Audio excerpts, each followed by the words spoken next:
Bärbel ran Finkenstädt. yeah. Yes. Bärbel Finkenstädt ran.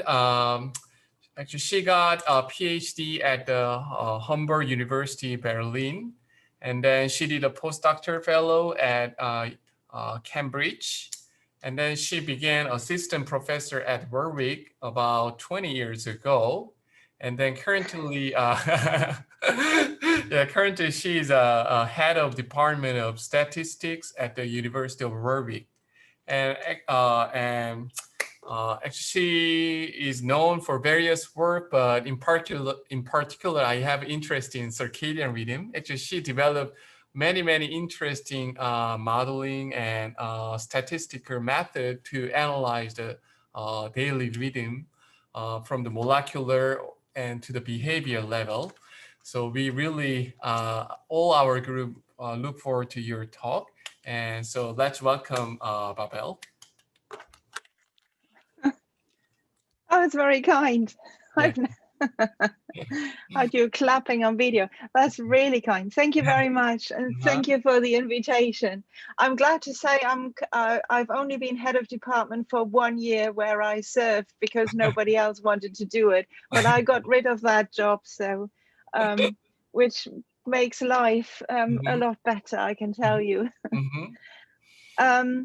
So, okay, thanks very much. My talk is about our work on circadian clocks.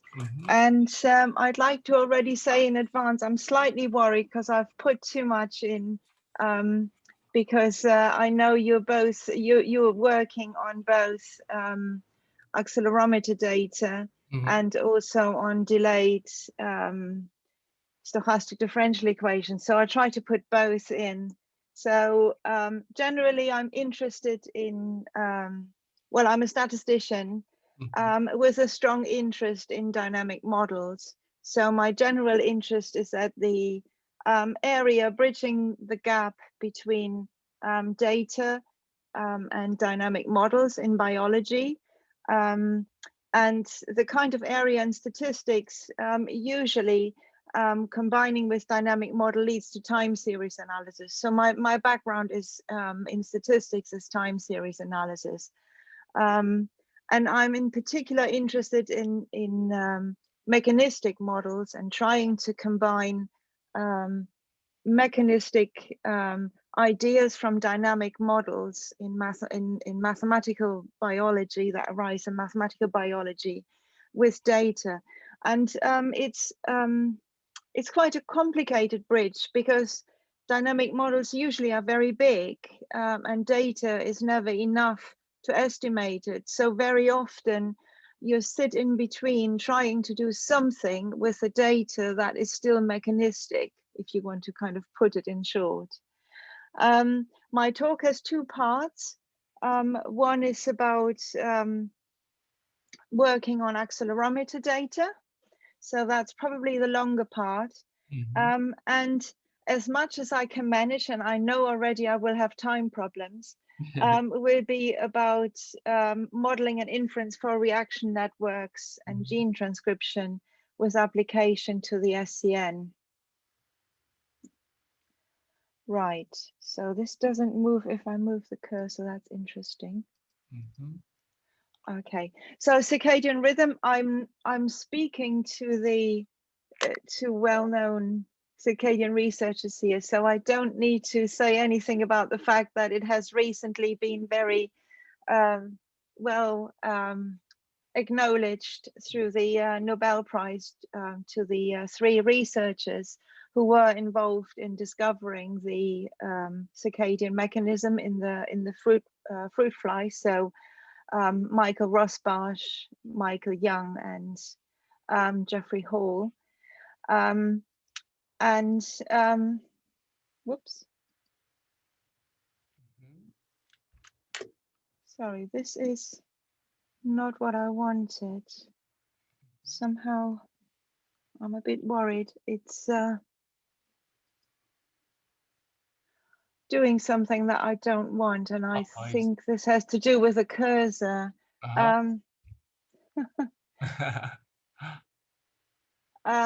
So anyway, so there were some lines here about circadian rhythm. again, I think you know most about it. So when we talk about circadian rhythm, we're talking about the 24-hour rhythm, or the approximate 24-hour rhythm that arises in the kind of physiological nature of our bodies, human bodies. So many of our processes follow a circadian rhythm. In fact, it is ingrained in the cell, as it's ingrained as oscillators in the cell for almost all organisms on the world. So, in particular, for the human circadian clock, the system is quite complicated. So there is the SCN, which is the kind of conductor of the system. The oscillator sits in every single cell. So the oscillator itself is a transcriptional network. There are at least 4 central clock genes involved in this, which is clock, BMAL, PER, and CRY. Then there is another side loop involving raw alpha and raw E, which are supposed to be fine-tuning the overall oscillations, the overall oscillation that's generated by these 4 central clock genes. And so this oscillator is basically hardwired in the in every cell, and it generates a 24-hour rhythm in the expression of the gene, which then translates to drive other genes and proteins, and so it translates to driving all our mechanisms in the body, and the time giver of these processes sits in the suprachiasmatic nucleus, which is located in the center of the brain, and is linked to it can receive light via the eyes, and so can therefore entrain these otherwise endogenous rhythms to light. Now, chronal medicine arises so most of my research is motivated by the idea of chronal medicine. So there is a link between the disruption of our circadian program and increased risk to health. And so disruption of the circadian clock is linked to chronic diseases, including cancer, if you see it as a chronic disease, but also metabolic syndromes, so obesity, diabetes, psychiatric disorders such as depression, schizophrenia, and so on. So in particular, my collaborator is an oncologist, and it's been shown that clock genes are important in cancer because they govern the cell cycle, they govern cell proliferation, cell death, and DNA damage repair. So all of these processes are important to cancer. So there is a whole area called chronal medicine, which is concerned with synchronizing drug delivery with the patient's body clock, and the fact that this can yield benefits.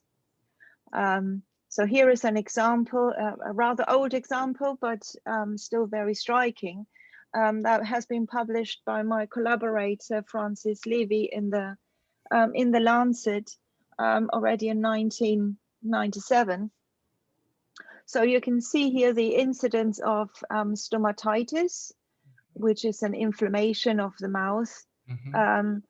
And you can see, so on the x-axis, the incidence increases. And you can see 2 ways of delivering the drugs. One is chronomodulated, so it's changed according to the patient's circadian rhythm. And the other one is a flat or constant rate of drug administration, and you can see a drastic difference between the two incidence rates. So I haven't said anything about cancer. So chronal therapy and cancer exists as well. It's infinitely more complicated than just this. So in cancer, it's a whole optimization problem, because it's not only attacking drugs or using drugs at the right time when the protein, say, is there, but also at the right time to minimize side effects of, because usually chemotherapy is a very toxic mixture of drugs, which can not only kills cancer cells, but also kills healthy cells. And so you also want to give the chemotherapy at the time when the side effects, these very bad side effects, are minimized. So it's a bit more complicated in chemotherapy, but nevertheless, I think it was Francis Levy who was shown that you can have a 5-fold increase he's shown this for a particular cancer type. He had a 5-fold increase in a trial in survival rate under a chronal modulated chemotherapy.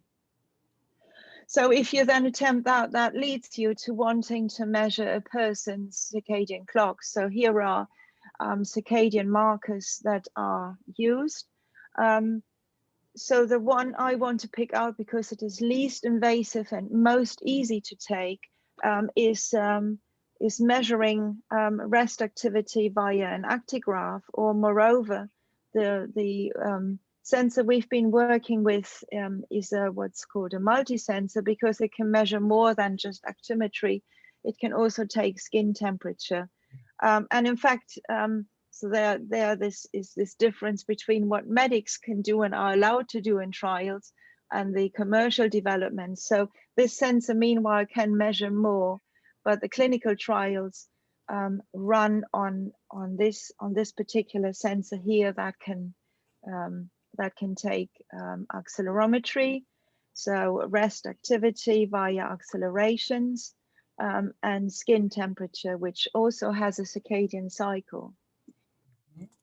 So this is the kind of setup called the Picodoor platform that we've been working with and have got lots of data for. So you have, well, healthy individuals and patients wearing this sensor in a skin-colored vest.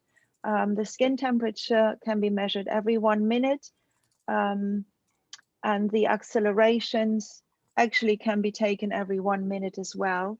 It's sent to a collector box, which every 10 minutes, and this collector box sends this to a server. So the whole setup actually is telemetric. But to be honest, we haven't made actually use of the telemetric setup so far. It's a lot of data that we are just analyzing retrospectively. But the telemetric setup obviously has potential for monitoring, which is what I'm interested in. But if you wanted to monitor, you also have to have good ideas how to model this data to see whether there's any abnormalities. You need to do this in the framework of a model.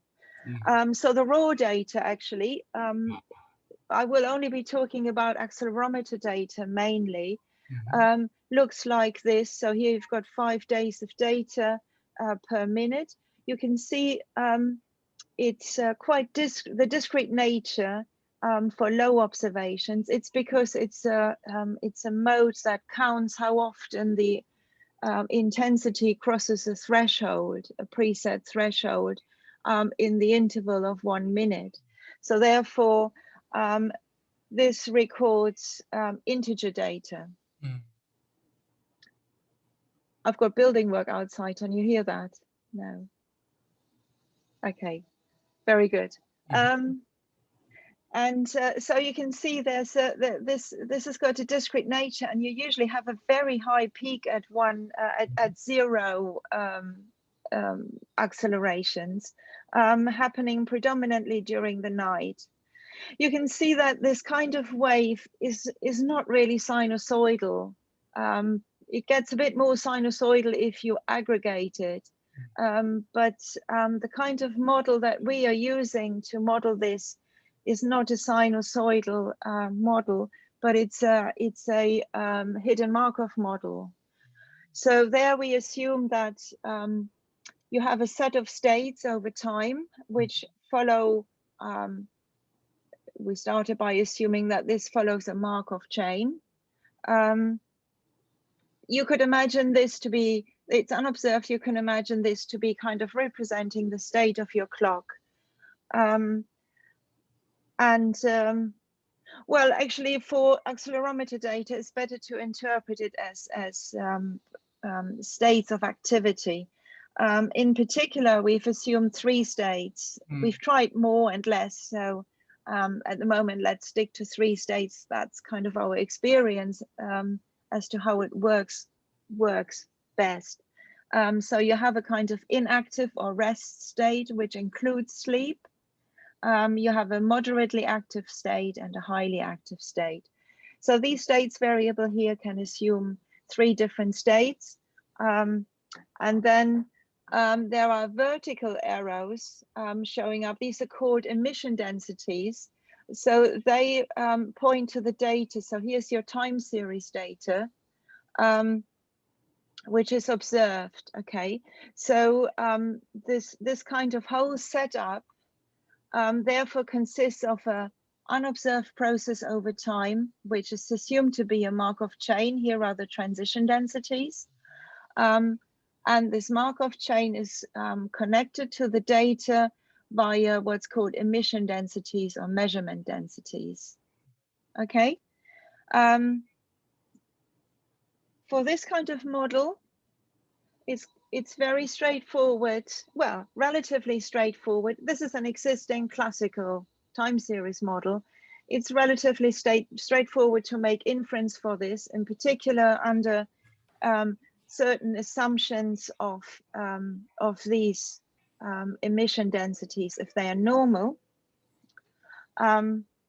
then you can, so firstly, you can write down the probability, the joint probability of the whole graph, right? It's quite easy to write down. It's just the product of the transition densities times the product of the emission densities times the, that's just the times the initial condition.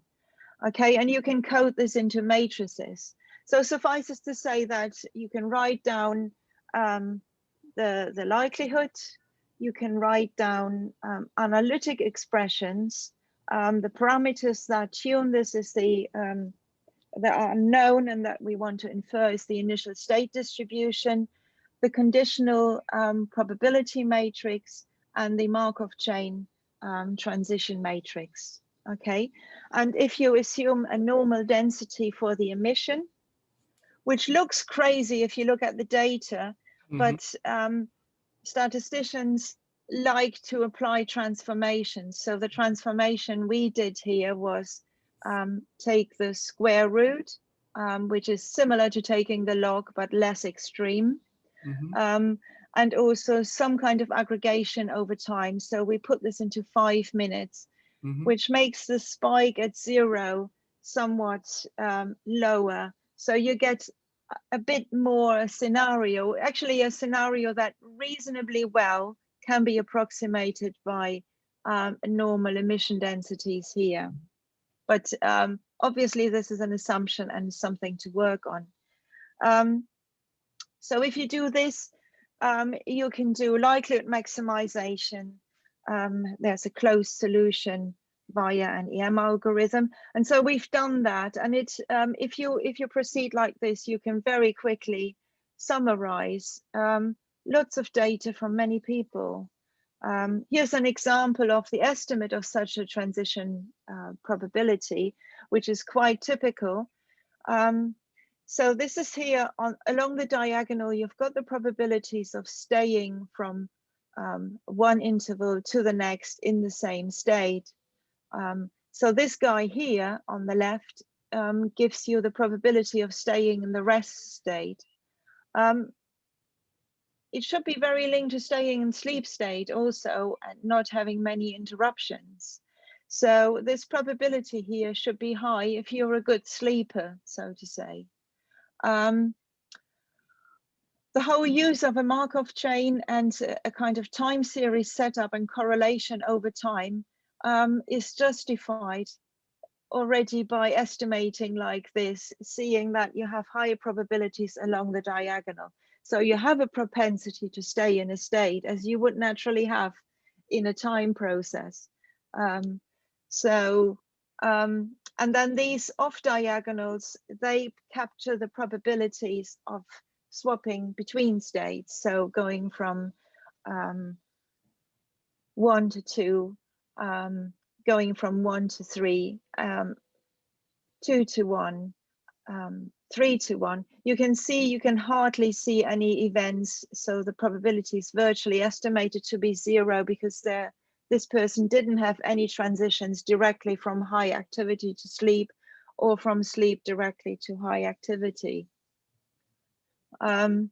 You can get from sleep directly to high activity if the person uses an alarm clock. Actually, it shows in this matrix.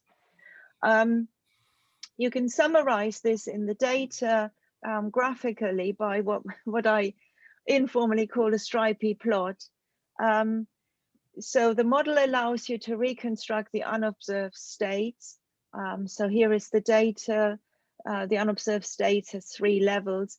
That's actually not so interesting. More interesting is to connect it with the probabilities of being in that state and making a cumulative plot of these probabilities because they add up to 1. If you do this, then you get a kind of what I call stripy plot. So blue stands for rest, and it predominantly happens at night. If you have pink stripes and red stripes, you have a large probability of, so red for high activity, blue for a large probability for rest, and pink for a large probability of kind of medium activity. So then you can see blocks of nights and you can see daily behavior where you have a mix between more and less active. You can also see the probability of interruptions during sleep or during the rest. So somebody which has who has a lot of stripes or many stripes in their night is likely to be somebody who is interrupted a lot at night and has moved there. You can then actually summarize this into a daily profile. There are some more ingredients to the model that I'm not going to talk about, but you can do this. And so here is 4 examples of a daily profile of a person. So this is an average of these probabilities. And this then will allow you to very quickly summarize the amount of rest in a day, which is the blue area. It can tell you how much high activity this person has. And medium activity, though I must say the activity level itself is still dominated by the person. So we also know what activity means for that person because we have an estimate of their mean activity in that state, which can be very low still. So some person's high activity can be another person's night activity. So this is per person. And you can see, for instance, this is a person didn't get much sleep. So we know about this person that it has insomnia. And the sleep so there's only a very small blue area. And there's also a lot of pink here, meaning there's a lot of interruptions, but also because we aggregate cyclic behavior over several days, it may also be irregularities, right? So there are 2 reasons for why there is a lot of pink here. but generally it means an irregularity, and it means interruptions to the rest phase. This is a person that we would think is a very good rester or sleeper. This is a person has got too much rest in some sense. And in fact, this was a person who's been taking sleeping pills. So you can see a huge amount of blue area. So we can do these rest profiles for many people. And moreover, you can see I've put a rhythm index here. We've developed, so based on this profile, we've developed a rhythm index.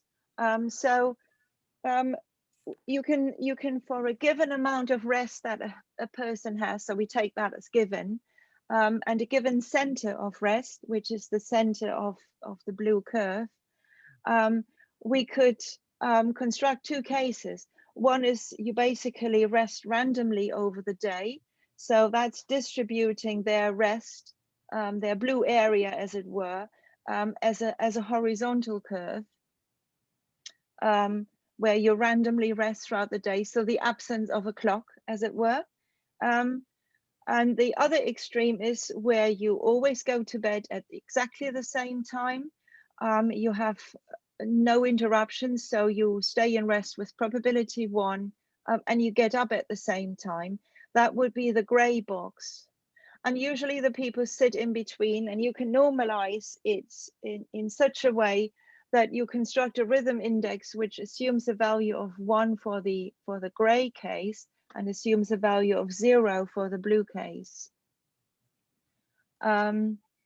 And so we compute this rhythm index also for every person, keeping in mind that there are still two parameters it doesn't integrate, namely when you rest, and the center of rest, and how much you rest. These are additional parameters that you need to keep looking at or keep a record of. I see. So if you have such a construct and using the statistical model, you can now go ahead and measure or summarize lots of data, and you can also compare different types of people, shift workers. You can compare people, patients on a chemotherapy. So here is an example of a cancer patient on a chemotherapy. Also, the model is not bound to a particular sensor, obviously. So this was actually watch data on the wristwatch, and you can see that this person this is many days of measurement of a cancer patient. You can see there has been a chemotherapy, so that's this pink area here. If you look down in our stripy plot, you can see there's much more interruption. You can see it's becoming also difficult to look at this plot if you have lots of data. So if you then compare their profiles, so here we've put all the data outside chemotherapy in one profile and one inside chemotherapy. This may not be a good idea, but nevertheless, that's what we did just for comparison. You can see that the patient had a normal profile, which has a larger rhythm index, still not very good, but larger than during chemotherapy. You can see there is more rest in the chemotherapy. There's not such a good clock. You have more rest during the day, more interruptions during the night time.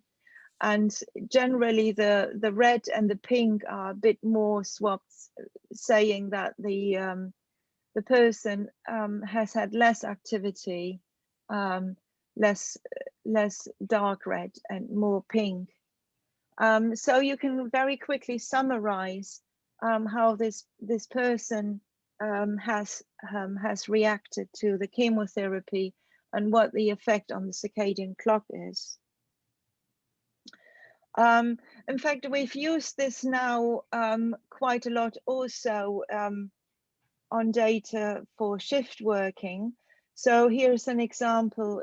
In fact, we had about 140 data sets of 7-day measurements of day shift and night shift nurses, about half-half. This is a day shift nurse. You can broadly say, so I also put down their data from, they filled out a diary as well, but they wore this sensor, the Picodoor sensor. And so you can see, you can, nicely measure the rest. It seems to actually be a relatively good rhythm, not worse than something that we've measured for students or healthy people. Here is a night shift nurse where we applied this algorithm. And you can see that we seem to be nicely picking up where they recorded sleep. The green ones is where their shift work is. Sometimes we find a rest during their shift work, which they would too. They can rest during their shift work. They wouldn't always report this in their diary, but it would be a normal thing to happen that they can take a rest. In fact, I forgot to say one thing we have is this night shift nurse. For all the nurses, we have 7 days of data. These 7 days comprise some 3 or 4 days of work and some 3 or 4 days of free days. Mm-hmm. So we have both regimes within one person. Mm-hmm. So this is the profile for a night shift nurse on the free day and on the work day. The estimates are a bit more volatile because in the end, you're estimating a daily average from about 3 or 4 profiles you have. So it's still prone to some variability. But you can see something that happens quite often is that the night shift nurse sleeps before the shift and after the shift. So gets a kind of biphasic sleep profile, but then returns to a unimodal sleep profile on the free day.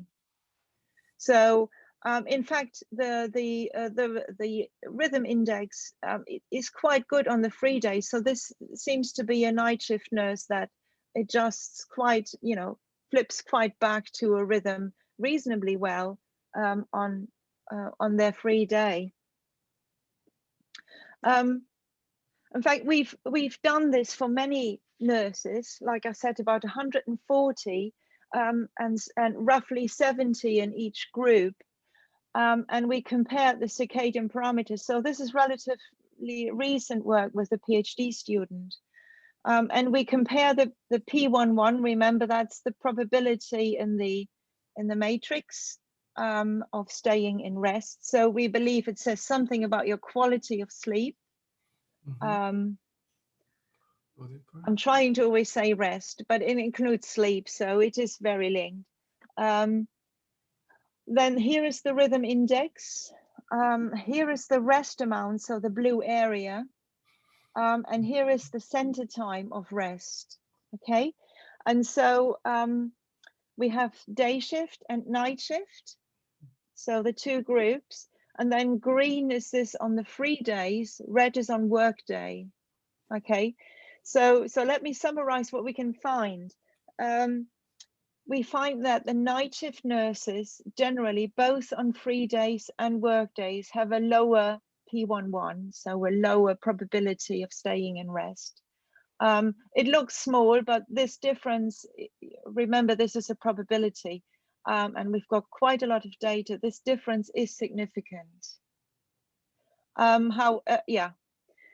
You can also find for the rhythm index, clearly it's very, very low for the night shift nurses when they work. That's almost trivial because it's a matter of their shift scale, right? They can't sleep. So this is kind of not really a natural effect of not really their natural clock. It's what they do because they do night shift. But it's interesting to see that on their free day, their rhythm index is still nowhere near, it's getting better obviously, but it's still nowhere near where the day shift nurses are. The day shift nurses are a bit like a normal population. So they do not recover or not improve their rhythm index on their free days. I see. And the other results also point in that direction. So, okay, the rest amount, so that's the blue area. We can see that for both shift groups, you have a compensation on the free days. They rest more. They don't get quite enough rest during their work days. So the rest amount is higher on the free days in both groups. And the rest amounts are relatively similar. So that seems to really indicate that night shift nurses are aware that really trying to get their rest. So they do compensate in quantity, in the sense that they do the same as the day shift nurses, with a bit more variability, but there is compensation, and roughly there is no evidence that night shift nurses take less rest. The quality, obviously, the P1 shows they have less quality. And then looking at the center time, so this incorporates chronotype, right? So if we take again the day shift nurses as a bit of a reference point, because they are more like the normal population, but you can see that day shift nurses during the shift have a slightly earlier center. When they go into free days or weekends, whatever, they sleep longer and their center is later. So this is what it would be a normal effect. Obviously, when they are for the night shifters, the phase is somewhere completely else. But it's interesting to see that they compensate on the free days. Sorry, they flip back to their rhythm on the free days.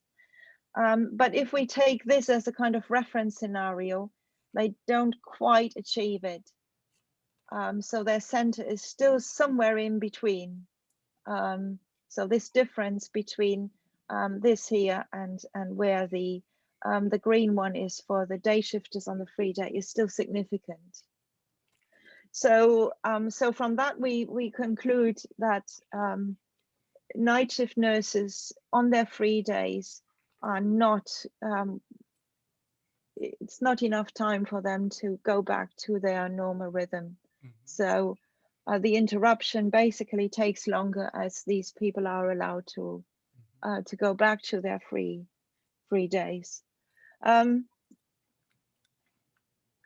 So while I'm at shift work, we also looked at their temperature, which is skin temperature, which is measured by the Picodoor system. So this is not using the hidden Markov model. This is just spectral analysis. So here is the periodicity. It's already translated into the hours. So there are the day shift nurses, and here's the night shift nurses. The three bottom plots put this into one plot, but here are the lower periods, the kind of middle length periods, and the circadian 24-hour period. So it's the same as this, and the shady area gives where most of the curves are. So the inner, I think it's 80 percentile or something like that. I cannot quite remember. And the blue area here is for the, I must not get this wrong, for the day shift nurses. The pink is for the night shift nurses, and the violet is the intersection. So what you can see is that day shift nurses have nice peakness at 24-hour in their temperature. So that's this blue peak here in the 24 hours. All nurses and many individuals, not all, but many individuals also held in other scenarios we found that have also a 12-hour component in their skin temperature.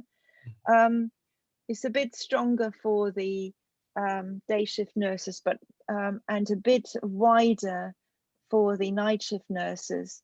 So meaning that it's not as clear around 12 hours. It's a bit more distributed and less strong for night shift nurses.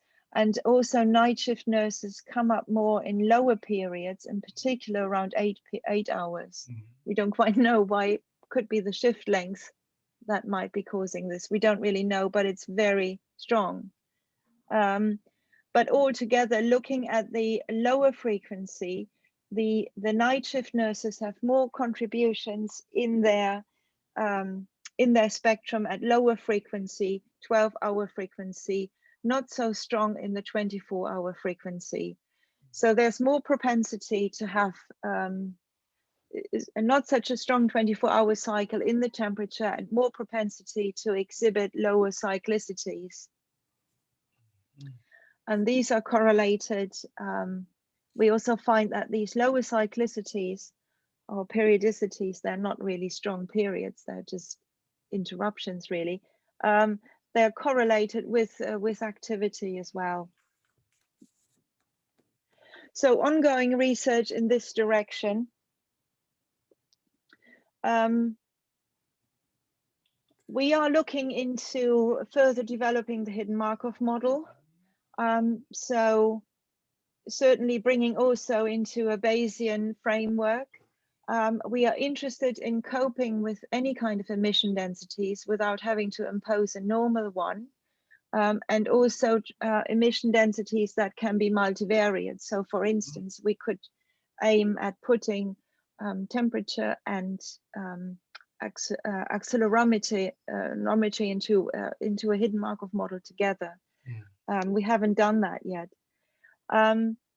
But there is scope to do that if you work on the model. So we've looked into using splines for modeling the emission densities. We're also looking into using Dirichlet processes in the framework of hidden Markov models. So these are classical Bayesian non-parametric hidden Markov models. We've done this in the framework of, I will show you a little plot of the detection of sleep interruptions, in particular caused by apnea, so stopping of breathing. And I will show you a slide in a minute, just to give you an idea. As I said previously, every person is modeled on its own. So we have like lots and lots of data, long time series, but just one person. And every person has their own states. But really, you would also like to look at this in the framework of a model where all these people are together, and you want to know which person is relatively lower in their activity to another person. So that would mean you have to build a longitudinal model. The reason why I'm interested in building a longitudinal model is you need to kind of, it gives us a way of understanding more systematically populations and model populations and where the parameter of whole populations lie. And we need to do this if we wanted to start monitoring, because we need to understand what are normal parameters. And so we started longitudinal modeling of hidden Markov models. That's currently with a PhD student. And ideally, eventually, we want to apply this to monitoring patients with wearable sensors.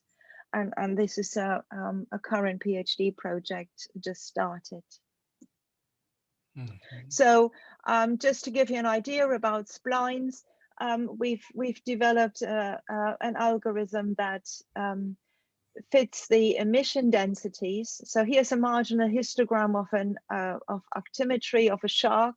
It has negative values. It's not quite the same algorithms of counting accelerations, but never mind. So this is something actually used a lot in animal movement. This has been done with using spline emission densities. So we've developed an estimation algorithm that finds the best spline to model these emission densities in a most efficient way. So you don't have to use many knot points, or only as many knot points as you need. Why is this useful? Or why would you not want to overdo it? So here is a spline approach with many knot points, and then the smoothing comes afterwards.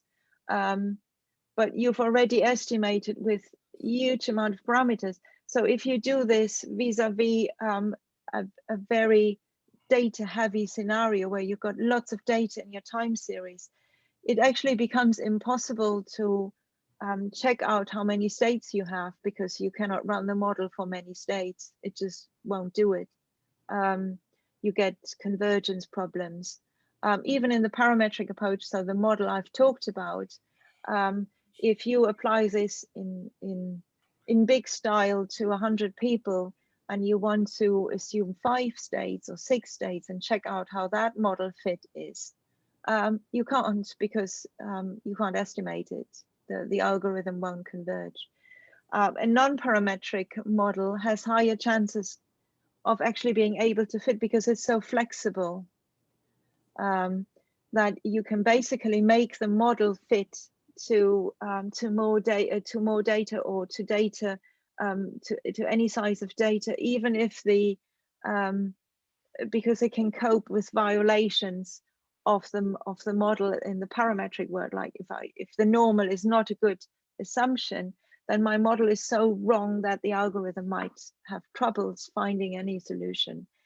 A non-parametric approach can always find the kind of correct density, because it estimates it from the data. So therefore you can attempt model selection in a more systematic way. So here, for instance, the original idea was that the shark only needs 3 states as a 3. But then actually, when we improved the algorithm and we were able to go to a higher number of states, and we were able to compare the fit, which is a separate algorithm, we found that actually 8 states is a better model. And in fact, if you take these 8 states, you can go back to a parametric approach, because these 8 states can nicely be modeled with a normal. Whereas originally with this data, you wouldn't have got to 8 states in the first place, because it wouldn't converge usually, or you would have problems fitting such a model.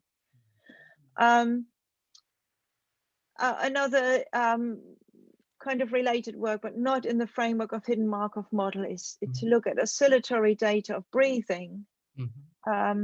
So here you can see human breathing measured actually by a little device that my colleague constructed, a kind of band that sits on your chest. And he simulated apnea. And so again, this is very dense data. Don't ask me how. This is not data per minute. It's like 1,000 per minute or 5,000 per minute. I keep forgetting. You have to be careful actually if you download the data, it blows your computer. So they have this data for rats, and they do things to the rat, and then they want to know, has it caused any change to their apnea? And they do this visually. So they flick through the time series. It's a day's work of a rat, going through a rat's data, finding the instances where there's a stoppage in breathing of a certain length. And it only counts as such if it is of a certain length. So we developed an estimation approach that finds these instances through breakpoint analysis. And so this is published in a journal if you're interested in that. And then we have actually then gone on in modeling this also with a hidden Markov model. So if you want to then start looking at the recurrence of say spectral regimes, then you can also address this with a Markov model. So you've got different spectral behavior, different oscillations. There's another regime here. This is similar to that. So you can ask the question, how many regimes have you got? How many different spectra? And how often do they recur? What's their probability of visiting the different states? And we've done that as well in a paper that is about to appear in the Annals of Applied Statistics. Circadian clock in the SCN. I've enjoyed myself so much talking about the other stuff that I will just stop here. Yeah. Just to say we've worked on that too. And I want to actually go to my last slide to thank my people. Oh, maybe. Wow. I'm not going to talk about this. So this is the collaboration. So the accelerometry was recent work. It involved Beniamino mainly. Key has worked on this. Sida is currently in his 4th year writing up. And here is Mons, he's worked on the SCN. That's just submitted a paper, and he's already got a job, you can see from. Oh, so he's gone to industry. Yeah. To the SCN, could you maybe about 5 or 10 minutes, could you quickly go over the? I can try very quickly. People here have interest in SCN, I think. Yes. So I'm going to skip the bit about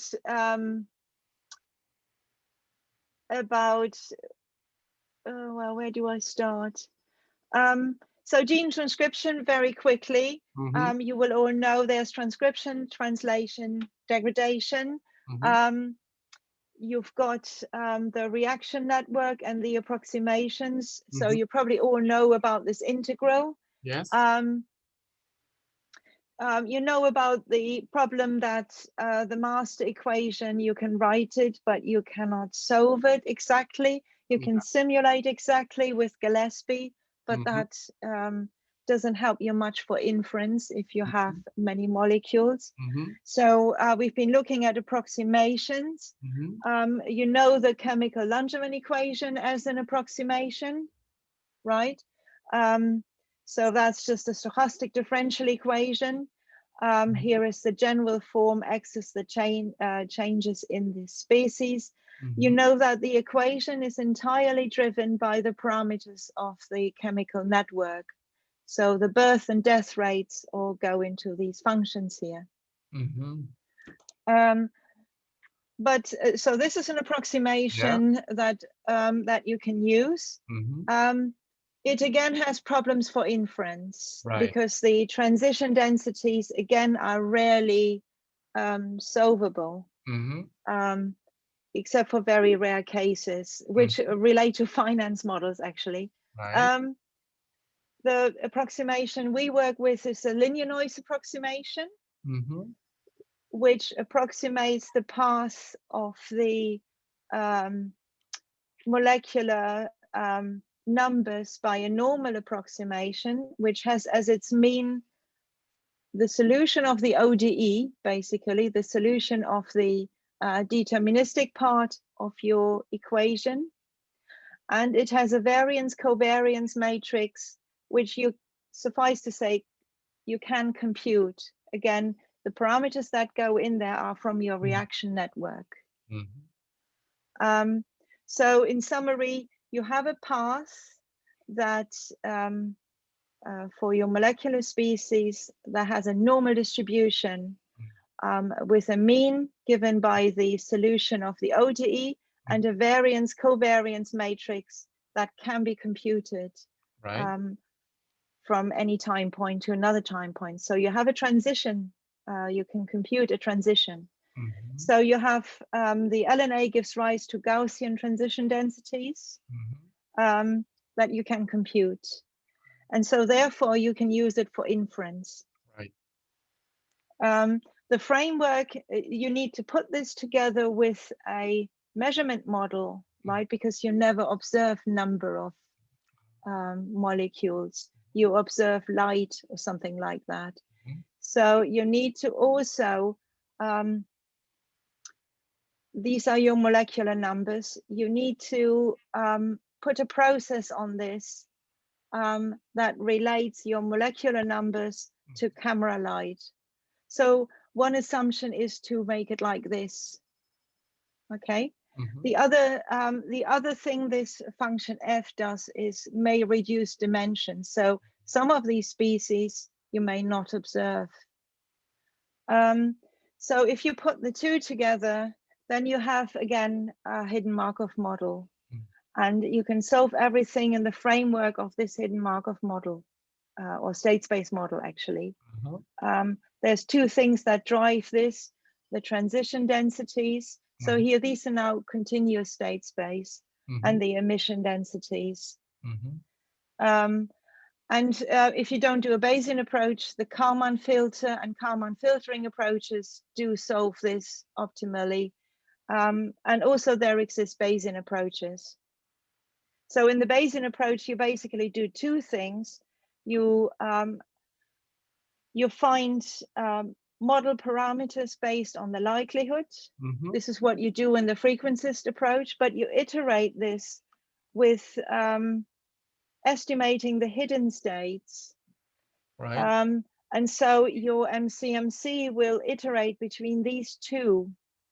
What it does, in contrast to a frequentist approach, is it will put in a more realistic estimation of the uncertainty of the parameters. So it's a more coherent approach to combine inference with model parameters with the uncertainty on the hidden states.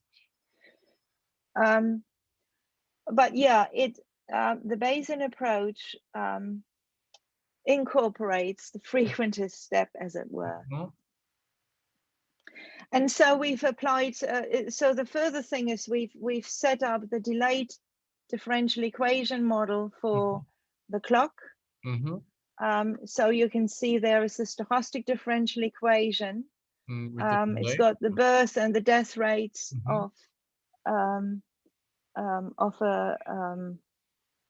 of the process. So this is only now one-dimensional. I see.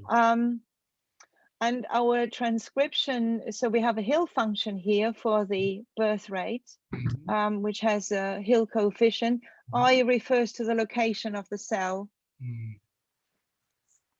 And you have a kernel on the delay, because it is much more natural to assume not a fixed delay, but a distribution of the delay times.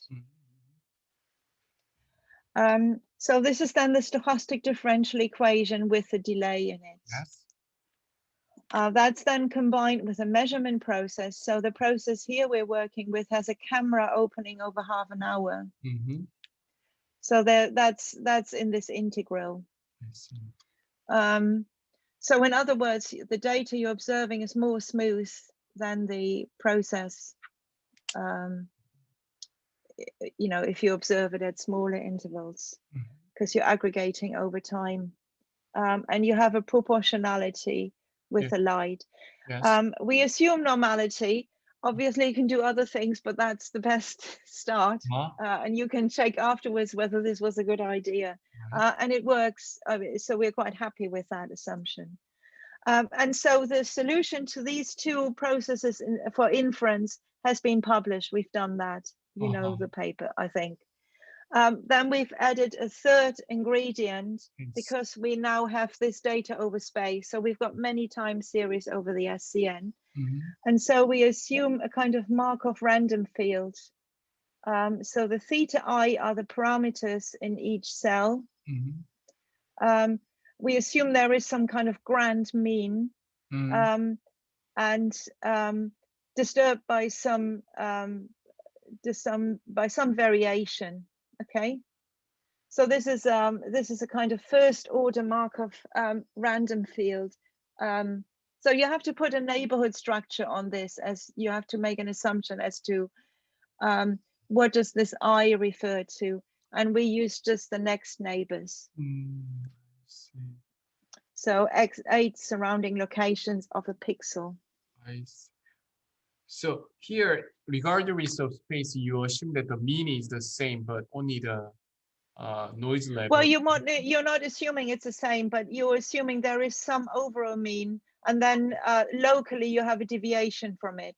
I see. Okay. But that's and by assuming a Markov field, you also put in a bit of smoothness over the neighborhood. And so we did estimation of these parameters. This is just a bit of the SCN slice. There's 3 replicates. And we find that the major, I mean, this kind of thing always gives you a scale. It exploits the whole scale. But we actually find that the biggest variation in the SCN is in the Hill coefficient. And in the variance of the delay distribution. Those are the biggest drivers of the heterogeneity across the SCN. So that's this one here, delay, the variance of the delay. We also find that, you know, the estimates are consistent across 3 replicates, which gives you a good feeling. And the N has this structure. See. So and you can distinguish between the dorsal and the central area a bit. I see. In the central area, delay SD is highest. That's right. Yeah. So and then you can estimate the robustness of an oscillation by simply counting, when you run your Markov model, a Markov chain, how often does your oscillator converge to a limit cycle, the deterministic part of your equation. So we estimated probabilities of strong oscillations, and that's basically the result is they are strong, or they have a limit cycle all across the SCN, more or less. This is just the boundary of the SCN where they are, but that's the boundary of the tissue. So in a way, it's a bit of a test that the model does the right thing. It finds that on the tissue, the cycles are not strong. That's where you would expect it, right? But inside the SCN, almost everywhere they're quite strong. Okay. Which is probably specific to the SCN. Next, we find that we find maybe I'll go to this. So the biggest variation we find in the Hill coefficient and in the variance of the delay. So we've constructed kind of response curves. So there are response curves, and they sit in the, so let me think, the red one, they sit in the central SCN. So that's this, where the response is more distributed over time. So less concentrated, more distributed over time. And the Hill coefficient is quite small. Okay, so that's the kind of response. So it's more distributed over a longer time. That's associated with wait a moment. That's actually associated with a high N, sorry, and a large variance of. So these two are positively correlated.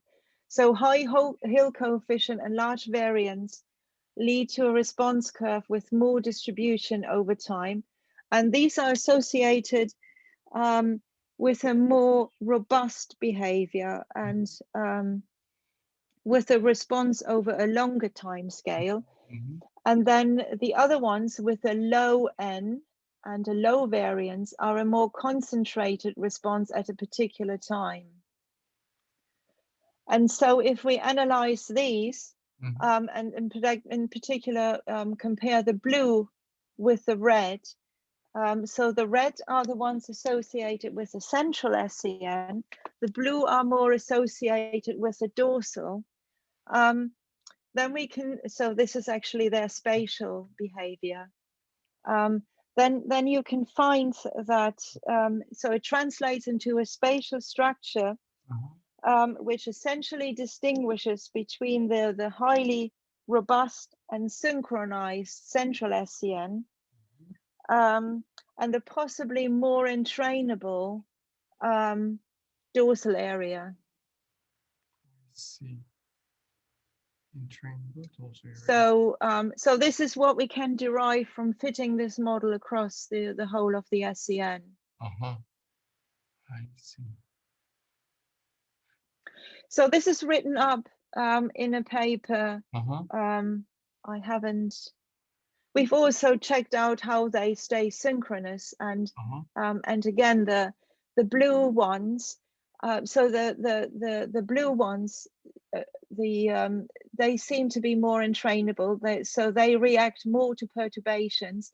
The red ones, you can do any large perturbations. They stay together, and they are the ones that sit in the center. I see. So we believe that the blue ones are the one that entrain the red ones. So the red ones just get the signal and then do it, as it were. I see. And the blue ones are the ones sitting in the dorsal area that are more entrainable. I see. So that's our result for the moment from fitting this model. One can do more. One can actually link it to calcium. That data exists. So this whole model doesn't model how cells speak to each other, right? It's just fitting this model to given time series. That's putting this in a nutshell. The paper is submitted, but it's on on archive. I think it's been put on bioRxiv. I see. Wow. Thank you. Yes, I mean, I'm sure I could have spoken an hour on that. I'm sorry. No, it was great. Cool. Wow. Yes. Yeah, because you showed the SCN, so it was hard for us to not to seeing that. So, yeah, I've got a movie of that. The whole reason why I'm doing this on Keynote rather than this is actually the data you got from Mick Hastings. I see. That's the data from Mick Hastings. Yeah, it is. I think it is available online. You can. It's published in a paper. I remember. I think we just took the videos and translated it into time series, and it actually contains 2 time series. The pink is the per, yeah, and the green I haven't talked about at all. Is the calcium. And originally we wanted to model both jointly. Right. We started that and we found that that was just too difficult within such a model, because you have you can treat the calcium as another transcription factor with a delay. But then you have too many parameters to fit this, and we couldn't identify them. So what we did is we started with the pink, just with this. And we have data which doesn't do a limit cycle. So where there is no, they've done this experiment where they've interrupted the communication, right? The VIP protein. So we actually have data that we can fit this to, and in the absence of communication. Okay. So once we do that, we actually have parameters under no communication, and then we can put these as priors, and then we can bring in calcium because these are then identified. So then we can focus on identifying the communication via calcium. Okay. That would be another PhD thesis, I think. Okay. If I can get somebody to do that. Cool. Okay. Thank you. I think maybe there should be some couple of questions from audiences.